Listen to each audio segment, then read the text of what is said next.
Hamma joyni xitoyliklar bosib ketdi. Voydod, endi nima qilamiz? Oxirgi paytlarda shunga o'xshash baqir-chaqirlar ijtimoiy tarmoqlarda to'lib ketdi. Xitoyliklar borgan joyni chigirtkadek tozalab tashlaydi. Ular bunga qanday erishadi? Albatta, birdamlik, tinimsiz mehnat va bilim orqali. Endi o'zimizga bir nazar tashlaylik. Dardu fikrimiz soqqa bo'lib qolgan.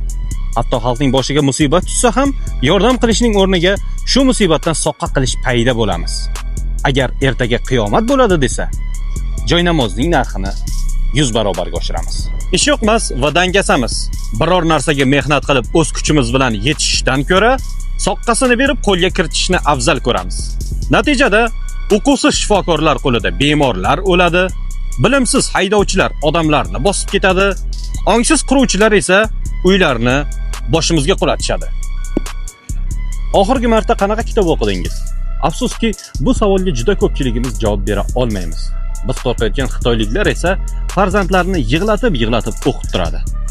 Agar qaysidir o'qituvchi bizning farzandimizga shunaqa qilgudek bo'lsa, uni urib, yag'ini sindiramiz. Agar hayotimiz shu zaylda davom etadigan bo'lsa, xitoyliklardan avval o'zimizni o'zimiz yo'q qilib yuboramiz. Biz xitoyliklardan emas, o'zimizdan ko'proq qo'rqaylik. To'g'ri, fikrlarim sizga yoqmayotgan bo'lishi mumkin, lekin buni inkor ham qila olmaysiz. Chunki bu ayni haqiqat.